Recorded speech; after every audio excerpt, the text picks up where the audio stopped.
Hello friends, welcome to our YouTube channel JK papers. तो आज हम आपके लिए लाए हैं JK Bose class 12th biology के मोस्ट इंपॉर्टेंट क्वेश्चंस जो कि नवंबर सेशन 2025 के लिए हैं। इससे पहले हमने फिजिक्स और केमिस्ट्री के मोस्ट इंपॉर्टेंट क्वेश्चंस आपसे डिस्कस किए हुए हैं। अगर अभी तक आपने वो वीडियोस नहीं देखे तो उनकी लिंक्स भी आपको नीचे डिस्क्रिप्शन में मिलेगी, आप जाके उन्हें भी चेकआउट कर सकते हैं। इसके अलावा फेसबुक और टेलीग्राम की लिंक्स भी आपको नीचे डिस्क्रिप्शन में मिलेगी, आप जाके हमें वहाँ पर भी फॉलो कर सकते हैं। सो हम इस वीडियो को स्टार्ट करते हैं। पहले हम आपसे ज़ूलॉजी के मोस्ट इंपॉर्टेंट क्वेश्चंस आपसे डिस्कस करेंगे। सो पहला चैप्टर आपका ज़ूलॉजी में है ह्यूमन रिप्रोडक्शन। इसमें पहला क्वेश्चन आपका इंपॉर्टेंट है जो कि है फेजेस ऑफ मेंस्ट्रुअल साइकिल। सो आपने यहाँ पर फेजेस बताने हैं मेंस्ट्रुअल साइकिल के, जो कि है menstrual phase, follicular phase, ovulation phase और लुटियल फेज। आपको यही एक्सप्लेन करने हैं। उसके बाद दूसरा क्वेश्चन है explain the structure and function of male reproductive system. So आपने यहाँ पर सभी ऑर्गन्स को एक्सप्लेन करना है और उनकी फंक्शन भी बतानी है जो भी मेल रिप्रोडक्टिव सिस्टम में आते हैं, जैसे कि testis, vas deferens, seminal vesicles, prostate gland etcetera. उसके बाद आपका तीसरा क्वेश्चन इसमें है what is the function of acrosome. यहाँ पर आपने एक्रोसोम की फंक्शन बतानी है जो कि एक एंजाइम कैप होती है स्पर्म के ऊपर। इसकी फंक्शन ये है कि इसमें एक एंजाइम होता है जिसका नाम है हाइलुरोनिडेस, जिसका काम ये है कि वो आउटर लेयर ऑफ एग को पेनिट्रेट करने में स्पर्म को हेल्प करता है। उसके बाद क्वेश्चन नंबर 4 है describe the process of fertilization and implantation in humans. So आपने यहाँ पर जाइगोट फॉर्मेशन, ब्लास्टोसिस्ट फॉर्मेशन, कैसे ये एम्बेड होता है यूट्रिन वॉल यानी कि एंडोमेट्रियम में। सो आपको ये सभी यहाँ पर एक्सप्लेन करना है। उसके बाद आपका क्वेश्चन नंबर 5 है डिफाइन ओव्यूलेशन एंड पार्चुरेशन। सो आपने यहाँ पर बताना है ओव्यूलेशन और पार्चुरेशन क्या है। ओव्यूलेशन का मतलब होता है release of egg from the ovary. उसके बाद यहाँ पर है पार्चुरेशन, पार्चुरेशन का मतलब है गिविंग बर्थ। उसके बाद 6th क्वेश्चन है structure and function of female reproductive system. आपने इसमें डिफरेंट ऑर्गन्स की फंक्शंस बतानी है जो फीमेल रिप्रोडक्टिव सिस्टम में आते हैं, जैसे कि ovaries, fallopian tubes, uterus, cervix, vagina et cetera. उसके बाद आपका 7th क्वेश्चन है role of FSH and LH in females. So यहाँ पर आपने एफएसएच यानी कि फॉलिकल स्टिमुलेटिंग हार्मोन और ल्यूटेनाइजिंग हार्मोन की फंक्शंस बतानी है फीमेल्स में। जो आपका यहाँ पर फॉलिकल स्टिमुलेटिंग हार्मोन है ये फॉलिकल ग्रोथ और एस्ट्रोजन प्रोडक्शन में मदद करता है। उसके बाद जो एलएच है यानी कि ल्यूटेनाइजिंग हार्मोन, ये ट्रिगर करता है ओव्यूलेशन। उसके बाद आपका दूसरा चैप्टर है रिप्रोडक्टिव हेल्थ। यहाँ पर क्वेश्चन नंबर 1 है right short notice on amniocentesis, MTP and ART. पहले यहाँ पर है एमनियोसेंटेसिस। एमनियोसेंटेसिस एक मेडिकल प्रोसीजर है जिसमें हम विड्रा करते हैं एमनियोटिक फ्लूइड, जिसमें फीटल सेल्स होते हैं, उनको हम टेस्ट करते हैं बाद में क्रोमोसोमल एबनॉर्मलिटीज़ के लिए। इसका पॉजिटिव यूज़ है हम इससे बर्थ डिफेक्ट्स डिटेक्ट कर सकते हैं। इसका जो नेगेटिव यूज़ है वो है सेक्स डिटर्मिनेशन, इससे हम सेक्स भी पता कर सकते हैं लेकिन वो इलीगल है। उसके बाद आपका यहाँ पर है मेडिकल टर्मिनेशन ऑफ प्रेगनेंसी यानी कि एमटीपी, जिसे आप अबॉर्शन भी कहते हैं। उसके बाद यहाँ पर है एआरटी यानी कि असिस्टेड रिप्रोडक्टिव टेक्निक्स। इसमें test tube baby, IVF etcetera आता है जो कि आपने पढ़ा होगा। फिर आपका दूसरा क्वेश्चन इसमें है causes, prevention and treatment of sexually transmitted diseases. So आपने यहाँ पर काजेस बताने हैं, प्रिवेंशन बतानी है और ट्रीटमेंट बतानी है सेक्चुअली ट्रांसमिटेड डिजीजेस का, जिसमें सबसे ज़्यादा खतरनाक है एड्स, गोनोरिया और सिफिलिस। इन तीनों के आपने काजेस, प्रिवेंशन एंड ट्रीटमेंट बताने हैं। उसके बाद यहाँ पर है write a short note on test tube baby. Test tube baby का मतलब है हम स्पर्म और एग को आउटसाइड द बॉडी फर्टिलाइज करते हैं इन ए ग्लास ट्यूब और बाद में हम उसको ट्रांसफर करते हैं यूट्रस में फॉर द फर्दर नरिशमेंट। सो इसी को हम कहते हैं टेस्ट ट्यूब बेबी। उसके बाद क्वेश्चन नंबर 4 है various contraceptive methods used to control population growth. So यहाँ पर आपने वेरियस कंट्रासेप्टिव मेथड्स बताने थे, जैसे कि फिजिकल, हार्मोनल, सर्जिकल, नेचुरल, ऐसे ही आपको बहुत सारे मेथड्स हैं। फिर आपका 5th क्वेश्चन है assisted reproductive technologies with examples. वही मैंने जो आपको ऊपर कहा था वही आपको यहाँ पर भी एक्सप्लेन करना था, लेकिन यहाँ पर आपने कुछ और भी मेथड्स ऐड करने हैं। एक तो मैंने आपको ऊपर बताया है आईवीएफ, इन विट्रो फर्टिलाइजेशन। इसके साथ साथ यहाँ पर जिफ्ट आता है जिसकी फुल फॉर्म है जाइगोट इंट्राफैलोपियन ट्रांसफर, और गिफ्ट आता है जिसकी फुल फॉर्म है गैमेट इंट्राफैलोपियन ट्रांसफर। फिर आपका अगला चैप्टर है इवोल्यूशन। इसमें पहला क्वेश्चन है explain Hardy Weinberg principle and factors affecting it. So यहाँ पर आपने हार्डी-वेनबर्ग प्रिंसिपल एक्सप्लेन करना है जो आपने बायोलॉजी में पढ़ा होगा इवोल्यूशन में।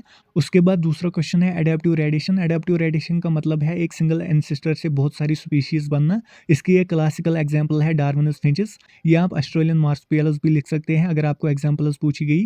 उसके बाद आपका तीसरा क्वेश्चन है होमोलॉगस एंड एनालॉगस ऑर्गन्स। यहाँ पर होमोलॉगस ऑर्गन्स हम उन ऑर्गन्स को कहते हैं जिनका सेम इवोल्यूशनरी ऑरिजिन हो लेकिन उनकी फंक्शंस डिफरेंट हो, जैसे कि human arm, bat wing.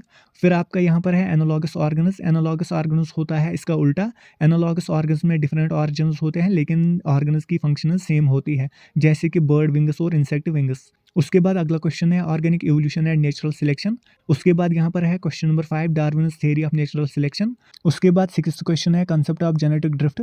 Genetic drift की डेफिनेशन है एक रैंडम चेंज होती है एलील फ्रीक्वेंसीज में इन ए पॉपुलेशन, ज़्यादातर ये स्मॉल पॉपुलेशन में देखा जाता है। यहाँ पर इसकी एग्जाम्पल्स आएगी बोटलनेक इफेक्ट और फाउंडर इफेक्ट। उसके बाद 7th क्वेश्चन भी यहाँ पर बहुत ही इंपॉर्टेंट है जो कि है modern synthetic theory of evolution. इस थ्योरी में डार्विन्स नेचुरल सिलेक्शन और मॉडर्न जेनेटिक्स कंबाइन हुए हैं, उन्हीं को यहाँ पर एक्सप्लेन आपको करना है, इसीलिए इसका नाम पड़ा है modern synthetic theory of evolution. उसके बाद अगला क्वेश्चन है लेमार्कस थ्योरी ऑफ इवोल्यूशन। फिर आपका यहाँ पर अगला चैप्टर है ह्यूमन हेल्थ एंड डिजीजेस। इसमें पहला क्वेश्चन है डिफाइन इम्यूनिटी एंड वैक्सीनेशन। यहाँ पर आपने इम्यूनिटी और वैक्सीनेशन को डिफाइन करना है। इम्यूनिटी की डेफिनेशन आप सबको पता ही होगा कि ability of body to resist infection. उसके बाद यहाँ पर है वैक्सीनेशन, यहाँ पर हम इनएक्टिव पैथोजन को एडमिनिस्टर करते हैं बॉडी में, जिससे हमको इम्यूनिटी प्रोड्यूस होती है उस माइक्रो ऑर्गेनिज्म के खिलाफ। उसके बाद यहाँ पर है question number 2 note on drug addiction. So यहाँ पर आपने ड्रग एडिक्शन के रिलेटेड नोट लिखना है। उसके बाद आपका तीसरा क्वेश्चन है cause symptoms and prevention of AIDS and malaria. So ये बहुत ही इंपॉर्टेंट क्वेश्चन है, एड्स और मलेरिया के रिलेटेड क्वेश्चन पूछे जाते हैं एग्जाम में। यहाँ पर जो कॉमन प्रिवेंशन मेथड है वो है एड्स के लिए कॉन्डम्स और मलेरिया के लिए मॉस्किटो नेट्स। उसके बाद आपका 4th क्वेश्चन है role of vaccination and immunization in prevention of diseases. So आपने यहाँ पर रोल बताना है वैक्सीनेशन और इम्यूनाइजेशन का, और आपने ये डिफरेंशिएट भी करने हैं वैक्सीनेशन और इम्यूनाइजेशन में क्या फ़र्क है, ये नीचे कमेंट सेक्शन में लिख देना आप। उसके बाद आपका अगला चैप्टर है बायोटेक्नोलॉजी प्रिंसिपल एंड प्रोसेस। इसमें पहला क्वेश्चन है process of gene cloning. Gene cloning का प्रोसेस आप सबने पढ़ा ही होगा। इसमें हम एक जीन लेते हैं जो कि हमने कॉपी करना होता है, उसको हम पहले इंसर्ट करते हैं एक प्लाज्मिड में जिसे हम कहते हैं क्लोनिंग वेक्टर। बाद में उसको हम किसी ऑर्गेनिज्म में डालते हैं जैसे कि बैक्टीरिया में, और बाद में बैक्टीरिया डिवाइड करता है जिससे हमारा जीन भी मल्टीप्लाई होता है। उसके बाद दूसरा क्वेश्चन है रोल ऑफ लाइगेसेस, यानी कि डीएनए लाइगेसेस की फंक्शन आपको यहाँ पर बतानी है। ये बहुत ही सिंपल है, जो डीएनए लाइगेसेस होते हैं वो डीएनए फ्रेगमेंट्स को आपस में जोड़ते हैं। उसके बाद यहाँ पर क्वेश्चन नंबर 3 है what is plasmid and cloning vector. ये आपको यहाँ पर एक्सप्लेन करना है जो मैंने आपको पहले ही क्वेश्चन में बताया है। उसके बाद 4th क्वेश्चन है PCR role in amplifying DNA segments. ये बहुत ही इंपॉर्टेंट क्वेश्चन है, पॉलीमरेज चेन रिएक्शन यानी कि पीसीआर बहुत ही इंपॉर्टेंट होता है। ये मॉडर्न वर्ल्ड में आजकल बहुत ही यूज़ होता है फॉरेंसिक्स में, सो आप इसके यूजेस भी याद करना। उसके बाद क्वेश्चन नंबर 5 है steps involved in the formation of recombinant DNA. फिर आपका 6th क्वेश्चन है प्रोसेस ऑफ जेल इलेक्ट्रोफोरेसिस। फिर है 7th question restriction enzymes and their types. So ये जो 3 आखिरी क्वेश्चन हैं ये बहुत ही इंपॉर्टेंट है। उसके बाद अगला चैप्टर है बायोटेक्नोलॉजी एंड इट्स एप्लीकेशंस। यहाँ पर पहला क्वेश्चन है principle and process of gene therapy. ये भी आपको बहुत बार पूछा गया है, यहाँ पर आपने जीन थेरेपी का प्रिंसिपल और प्रोसेस बताना है। उसके बाद दूसरा क्वेश्चन है एग्जाम्पल ऑफ जीएमओ क्रॉप, यानी कि genetically modified organism crop. GMO crop की एक फेमस एग्जाम्पल है बीटी कॉटन। बीटी का मतलब है बैसिलस थ्रोनोजेनेसिस। ये एक प्रोटीन प्रोड्यूस करता है जो इंसेक्ट्स को मारता है। उसके बाद आपका तीसरा क्वेश्चन है बायोइथिक्स एंड बायोपायरेसी। आपको नोट्स पूछे जाते हैं एग्जाम में बायोपायरेसी और बायोइथिक्स पर। फिर आपका क्वेश्चन नंबर 4 है ethical issues related to biotechnology. फिर आपका यहाँ पर क्वेश्चन नंबर 5 है ट्रांसजेनिक ऑर्गेनिज्म। उसके बाद क्वेश्चन नंबर 6 है gene therapy and BT cotton, जो मैंने आपको ऊपर बताया है। उसके बाद यहाँ पर 7th क्वेश्चन है मॉलिक्यूलर डायग्नोसिस, जो कि पीसीआर की फंक्शंस मैंने आपको बताई है, याद करना, वही यहाँ पर आपको लिखना है। उसके बाद 8th क्वेश्चन है डिफाइन बायोपायरेसी। ये आपको शॉर्ट आंसर टाइप क्वेश्चन भी पूछा जाता है। उसके बाद 9th क्वेश्चन है applications of biotechnology in agriculture and medicine. So आपने यहाँ पर बायोटेक्नोलॉजी की एप्लीकेशंस लिखनी है एग्रीकल्चर और मेडिसिन में। एग्रीकल्चर में इसकी एप्लीकेशन ये है कि हम बायोटेक्नोलॉजी से पेस्ट रेजिस्टेंट क्रॉप्स जनरेट कर सकते हैं। मेडिसिन में इसकी एप्लीकेशन है हम इससे वायरस ड्रग्स बनाते हैं। इसके अलावा मॉलिक्यूलर डायग्नोसिस में भी ये यूज़ होता है। पीसीआर यहाँ पर फेमस एग्जाम्पल है।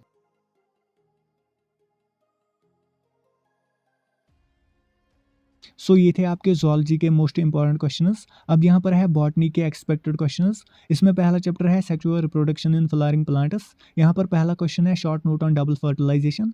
दूसरा क्वेश्चन है एंडोस्पर्म एंड इट्स टाइप्स। तीसरा क्वेश्चन है what is apomixis, give it is significance. उसके बाद 4th क्वेश्चन में आपको शॉर्ट नोट्स लिखने हैं पोलन प्रिजर्वेशन, पोलन वायबिलिटी और इमैस्कुलेशन एंड बैगिंग के रिलेटेड। फिर आपका यहाँ पर क्वेश्चन नंबर 5 है व्हाट आर कैस्मोगेमस फ्लावर्स।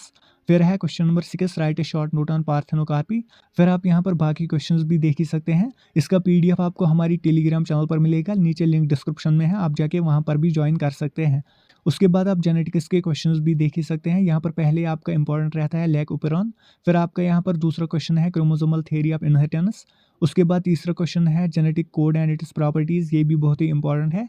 फिर आपका 4th क्वेश्चन है monohybrid cross and law of segregation. उसके बाद क्वेश्चन नंबर 5 है dihybrid cross and independent assortment.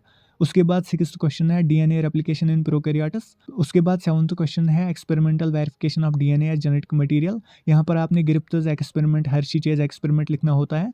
उसके बाद यहाँ पर है 8th question incomplete dominance as an exception to law of dominance. उसके बाद है 9th question Watson and Crick model of DNA, ये भी आपका बहुत ही इंपॉर्टेंट क्वेश्चन है। उसके बाद है question number 10 genetic material and its properties.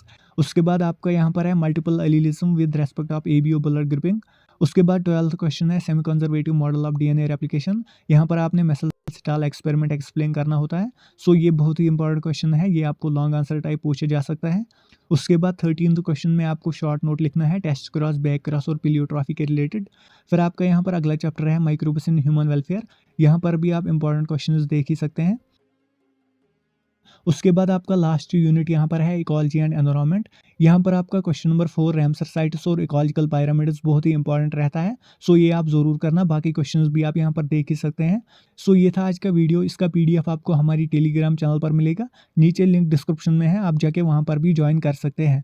सो आज के वीडियो के लिए इतना ही। होप आपको वीडियो पसंद आया होगा। अगर वीडियो पसंद आया तो वीडियो को लाइक और ज़्यादा से ज़्यादा शेयर भी कर देना।